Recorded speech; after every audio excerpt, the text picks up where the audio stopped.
വിവാഹം കഴിഞ്ഞൊരു കുട്ടിയുള്ള അവരുടെ മകൾ ഒരു അന്യ മതത്തിൽപ്പെട്ട യുവാവുമായി അടുപ്പത്തിലാണ് എന്ന കാരണം പറഞ്ഞ് കുറച്ച് ദിവസങ്ങളായി മകളെ ഭർത്താവ് വീട്ടിൽ കൊണ്ടുവന്നാക്കിയിരിക്കുകയാണ്.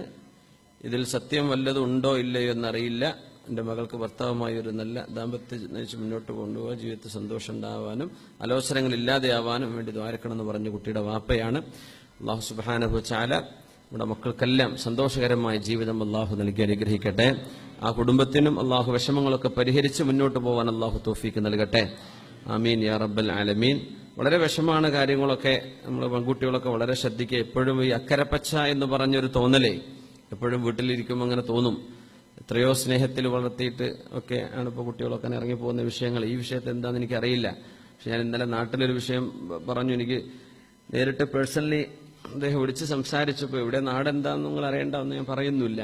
പക്ഷെ വിഷയം 5 വർഷത്തോളം ഒരുമിച്ച് എല്ലാ സന്തോഷവും പങ്കുവെച്ച് ജീവിച്ചിട്ടാണ് ഏതോ 3-4 പെണ്ണുങ്ങളെ കല്യാണം കഴിച്ചെടുത്തന്റെ കൂടെ ആ കുട്ടി ഇറങ്ങിപ്പോകുന്നത്. തിരിച്ചു വന്നു. അപ്പൊ ഭർത്താവ് വളരെ വിഷമത്തിൽ ചോദിക്കുകയാണ്, ഞാൻ എന്ത് തെറ്റിയതിന്റെ പേരിൽ നീ ഇത് ചെയ്തു? അവളെ ഇവിടെ കൊണ്ടുവന്നിട്ടുണ്ട്. നാട്ടിൽ റാഹത്താണ്. അതും വളരെ പാവപ്പെട്ട കുടുംബത്തിന് കല്യാണം കഴിച്ചു. അങ്ങനെയൊക്കെ ഒരുപാട് വിഷയങ്ങൾ കേൾക്കുന്നുണ്ട്. ഈ പാവപ്പെട്ട കുട്ടികൾ യത്തീംഖാനയിൽ നിന്നൊക്കെ കല്യാണം കഴിക്കുന്ന എത്രയോ നല്ല മനസ്സുള്ള മനുഷ്യന്മാരാണ് ചെയ്യുന്നത്. പക്ഷെ അത്രയും നല്ല സ്വഭാവ ക്വാളിറ്റി ഈ മക്കളിലുണ്ടോ എന്ന് ആദ്യം നമ്മൾ അന്വേഷിക്കണം. എത്രയോ വിഷയങ്ങൾ അങ്ങനെയാണ്. ഒരുപാട് വിഷയങ്ങളുണ്ട്. നമ്മുടെ ചെവിയിലേക്ക് വരുന്ന പലതും എനിക്ക് പറയാൻ പറ്റാതെ അവിടെ കോൺഫിഡൻഷ്യലായ വിഷയങ്ങളുണ്ടാവും. ഞാൻ പറയില്ല. ചിലക്ക് അത് പുറത്ത് പറയുന്നത് ഇഷ്ടമില്ലാത്ത വിഷയങ്ങളുണ്ടാവും. പക്ഷേ ഒരുപാടാണ്. ഓരോ ദിവസവും നമ്മുടെ ചെവിയിലേക്ക് വന്ന് ഞാൻ മാത്രം അറിയുന്നത്. എത്രയോ കേസലത്രണ്ടാവും നമ്മൾ അറിയാത്തത്. ഒരു മുസ്ലിമായ സഹോദരൻ അത് ക്രിസ്തു മതത്തിൽ നിന്ന് ഇസ്ലാമിലേക്ക് വന്നു. വളരെ ഈമാൻ ഇത്ര ഉറച്ചൊരു മനുഷ്യനെ ഞാൻ കണ്ടിട്ടില്ല. അത്രയും ഈമാനുള്ള മനുഷ്യൻ. അദ്ദേഹം പള്ളിയിലെ വികാരിയായിരുന്നു അദ്ദേഹത്തിന്റെ അച്ഛൻ. അങ്ങനെ ഒരു ക്രിസ്തീയ കുടുംബവുമായി ബന്ധമുണ്ട്. അച്ഛനോ ഞാൻ അമ്മാവനോ എന്നറിയില്ല. അത്രയും ഉള്ള ഒരു കുടുംബത്തിൽ നിന്ന് അദ്ദേഹം മുസ്ലിമായിട്ട് വന്നു. അങ്ങനെ അദ്ദേഹം കല്യാണം കഴിച്ചത് ഒരു യത്തീംഖാനയെ പഠിച്ചൊരു കുട്ടിയെയാണ്. ആ പെൺകുട്ടിയിൽ നിന്ന് ഭാര്യയിൽ നിന്നൊരു മോളുണ്ട്. 6 വയസ്സുള്ള മോളുണ്ട്. അവൾക്ക് വാപ്പയില്ല. ആ ഉമ്മയെയും അവളെയും അന്തസ്സിൽ അഭിമാനത്തിൽ ചെറിയ ജോലി, ഖത്തറിലെ ജോലിയാണ്. 600-700 എത്ര റിയാലെങ്ങാനും ഉള്ളൂ. എന്നിട്ട് പോലും അവരൊരു ആവശ്യം പറയുമ്പോൾ കടം വാങ്ങിച്ചിട്ടുണ്ടെങ്കിൽ അയച്ചു കൊടുത്തിട്ട് അങ്ങനെ സ്നേഹത്തിൽ എപ്പോഴും വർത്തമാനം കാര്യങ്ങളൊക്കെ ആ പെൺകുട്ടി വേറൊരുത്തന്റെ കൂടെ പോയി. അവൾക്ക് വേറെ കുട്ടിയായി.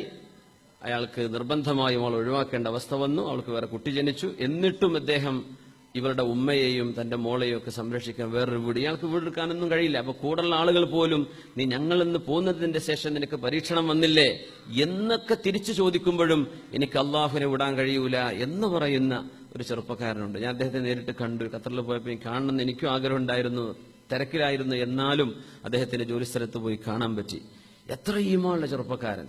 വളരെ കഷ്ടപ്പെട്ട് ജീവിക്കുകയാണ്. അദ്ദേഹം ഒരു മെസ്സഞ്ചറാണ്. ബൈക്കിൽ യാത്ര ചെയ്യുന്ന ഒരു ബൈക്ക് ആക്സിഡന്റ് ആയിട്ട് കയ്യും കാലും മുറിഞ്ഞിട്ട് ഹോസ്പിറ്റലിൽ കിടക്കുമ്പോഴാ ഈ പെണ്ണ് പറഞ്ഞതെന്നത്രേ, ഇന്ന് സ്വർണത്തിന് വില കുറഞ്ഞിട്ടുണ്ട്, അതുകൊണ്ട് കുറച്ച് പൈസ അയച്ചു തന്നാൽ ഒരു 5 പവന്റെ മാലെങ്കിലും വാങ്ങിക്കൂടെ? അദ്ദേഹം പറയാം, ഞാൻ ബെഡിലാണ്, ഹോസ്പിറ്റലിലാണെന്ന് പോലും ഞാൻ പറഞ്ഞില്ല. ഞാൻ സുഹൃത്തുക്കളിൽ നിന്ന് പൈസ സംഘടിപ്പിച്ചിട്ട് അയച്ചു കൊടുത്തു. ആ മാല പോലും കയ്യിൽ വെച്ചിട്ടാണ് ഇവൾ മറ്റവന്റെ കൂടെ ഇറങ്ങിപ്പോയത്. എന്തായിരിക്കും ഇതിന്റെയൊക്കെ സങ്കടം? എങ്ങനെയാണ് ഈ സങ്കടമൊക്കെ അവർ താഴെ വെക്കുക? എന്നിട്ടും പിടിച്ചു നിൽക്കുക. അദ്ദേഹം വേറെ കല്യാണം കഴിച്ചിട്ടില്ല. അദ്ദേഹം പിടിച്ചു നിൽക്കുകയാണ്. പക്ഷെ ഏറ്റവും വലിയ അത്ഭുത മുഅ്മിനീങ്ങളെ, ഒരിക്കൽ പോലും എനിക്കിത്ര പൈസയുടെ ആവശ്യമുണ്ട്, വിഷമുണ്ട്, എനിക്കിത്ര കടമുണ്ട് എന്ന് ഈ മഖ്ലൂക്ക് പറഞ്ഞിട്ടില്ല. ഞങ്ങൾ പലരും ആളെ കൊണ്ട് ചോദിപ്പിച്ചു, എന്തെങ്കിലും വിഷമുണ്ടോ, സാമ്പത്തികമായിട്ട് ഇയാളെ സഹായിക്കണോ? അത് ഞാൻ പറയില്ല, എനിക്കൊരു പൈസയുടെ ആവശ്യമില്ല. അദ്ദേഹം പറയാൻ, എനിക്ക് ഉസ്താദിനോട് ഒരു മാസത്തിൽ ഒരിക്കലെങ്കിലും ഒന്ന് വർത്താനം പറയാൻ ഒരു മിനിറ്റ് കിട്ടിയാൽ മതി, അങ്ങനെ അദ്ദേഹം പറയാറുള്ളത്. വേറൊന്നും പറയാം, 5 പൈസയുടെ വിഷയം പറയില്ല. അങ്ങനത്തെ ഈമാനുള്ളൊരു മനുഷ്യൻ, അതും പുതുമുസ്ലിമായി വന്ന ആള്. അപ്പൊ നമ്മുടെ മക്കളൊക്കെ വളർത്തുക, നമ്മുടെ ചുറ്റുപാടുകൾ, വേറൊരുത്തന്റെ പഞ്ചസാര കലർത്തിയ വർത്തമാനം കേൾക്കാൻ നല്ല രസമുണ്ടാവും. നാട്ടിൽ അങ്ങനെയാണ്. ഓരോരുത്തരുടെ ഫോൺ കോളുകളും അവരുടെ ഡീറ്റെയിൽസ് എടുത്ത് നോക്കുമ്പോഴേ നാട്ടിലെ എത്രയോ പ്രമാണിമാരായി നടക്കുന്ന ആളുകൾ, നാട്ടിലെ മുഴുവൻ പെണ്ണുങ്ങളുമായി വാട്സപ്പ് കോണ്ടാക്ട്. ഒരുത്തി വിചാരിക്കും ഇന്നോട് മാത്രമേ ഉള്ളൂ, മറ്റുള്ള വിചാരിക്കും ഇന്നോട് മാത്രം, ഇവന് നാട്ടുകാരെ മൊത്തം എന്റെ ആൾക്കാരാണ്. ഇങ്ങനെ വ്യഭിചാരം ചെയ്ത് ജീവിക്കാൻ വേണ്ടി ഇറങ്ങിപ്പുറപ്പെട്ട പിശാചുക്കൾ മനുഷ്യരിൽ എമ്പാടുമുണ്ട്. അന്തസ്സിൽ അള്ളാഹു അഭിമാനം നൽകി അന്തസ്സിൽ വീടിൽ ജീവിക്കുമ്പോ എപ്പോഴും തോന്നും മറ്റുള്ള ഭർത്താവിന്റെ കൂട്ടുകാരൻ എന്റെ ഭർത്താവിനേക്കാളും ഹൈറാണ്. ഇത് പിശാച് തോന്നിപ്പിക്കുകയാണ്. എന്നാണ് പോയി നോക്കണ്ടേ? പുറത്തുനിന്ന് മാടി വിളിക്കാൻ എളുപ്പമാണ്, കൂടങ്ങ് വന്നു, സ്വന്തം ഭാര്യയാണ്, ഭർത്താവാണ്, ആവേശമൊക്കെ തീരും. എപ്പോഴും പുറത്തു നിൽക്കുന്നതിന് എന്തോ ഒരു ഭംഗിയാണെന്ന് തോന്നിപ്പോകും. പക്ഷെ അത് നമ്മുടെ കയ്യിലേക്ക് കിട്ടുമ്പോൾ ഒന്നുമല്ല. അപ്പൊ ഇത് ഹറാമിലൂടെ സമ്പാദിക്കാൻ വേണ്ടി നമ്മുടെ മക്കളൊക്കെ പിഴക്കുന്ന ഒരുപാട് സാഹചര്യങ്ങൾ. അള്ളാഹുവിനോട് ദുആ ചെയ്തോളൂ. മൊബൈൽ പിടിച്ചു വാങ്ങിച്ചിട്ടും കാര്യമില്ല, അവർക്ക് അതിലും വലിയ മൊബൈൽ വേറെ ഉണ്ടാവും. കാമുകന്റെ ഫോൺ നമ്പർ വരുമ്പോ ഭർത്താവിന്റെ എന്റെ ഹസ്ബൻഡ് വിളിക്കുന്നു. അപ്പൊ കുട്ടി പറയാ, അമ്മായി ഇതാ നിങ്ങളെ പുതിയാപ്പിള വിളിക്കുന്നുണ്ട്. അപ്പോൾ പോയി എടുക്കുക, കൂളായിട്ട് പെരക്കാരടിയുന്നേ. ഫോണിൽ കാണിക്കണത് എന്താ, എന്റെ ഹസ്ബൻഡിന്റെ നമ്പർ എന്നാ പേര് എഴുതി വെച്ചത്, കാമുകന്റെ നമ്പറാണ് സംഗതി.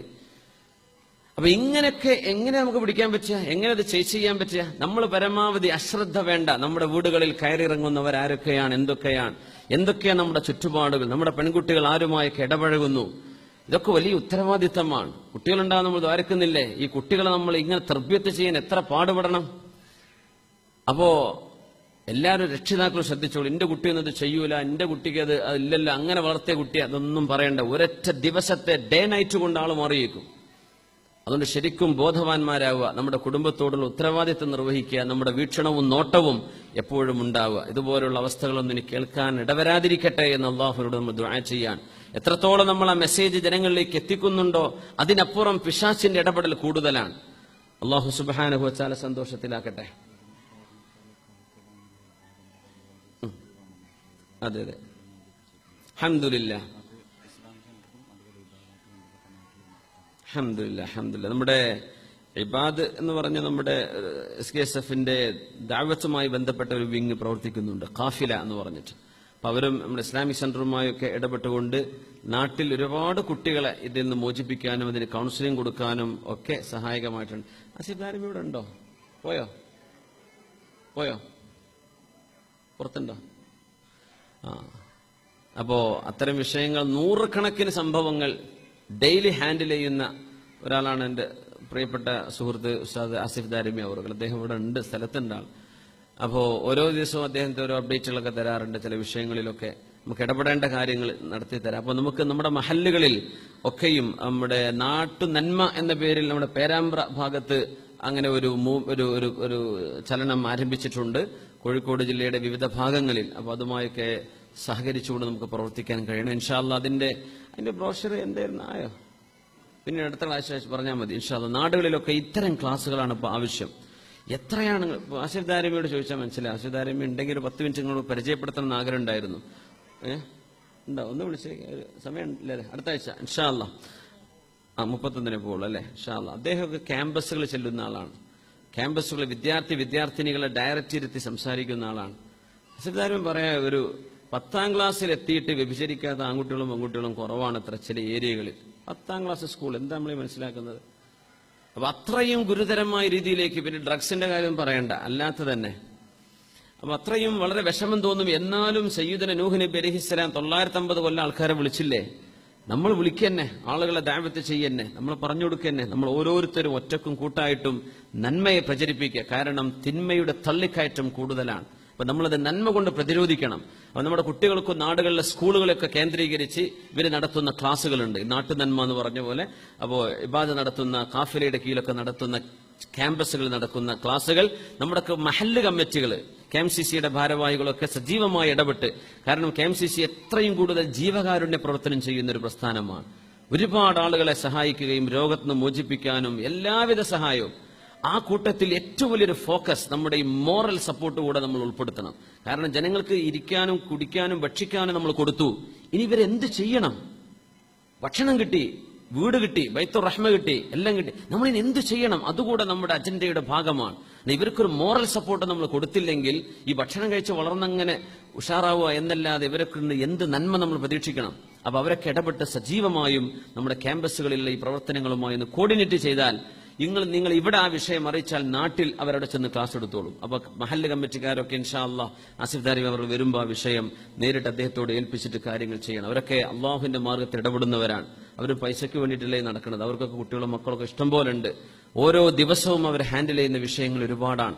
അതുകൊണ്ട് നമ്മുടെ മക്കളൊക്കെ സ്വാലിഹീങ്ങളായി വരാൻ വേണ്ടി പ്രത്യേകം ദുആ ചെയ്തോളി. അള്ളാഹു നമ്മുടെ മക്കളിൽ കൺകുളിർമയെ നൽകി അനുഗ്രഹിക്കട്ടെ. ആമീൻ യാ റബ്ബൽ ആലമീൻ. صلوا على النبي محمد وآله اللهم صل على سيدنا محمد وعلى آل سيدنا محمد وبارك وسلم عليه اللهم صل على سيدنا محمد وعلى آل سيدنا محمد وبارك وسلم عليه آمين. അല്ലാഹുവിന്റെ ഹബീബിന്റെ ഹദ്റത്തിലേക്ക് അല്ലാഹു ഈ സ്വലാത്ത് എത്തിച്ചു കൊടുക്കട്ടെ.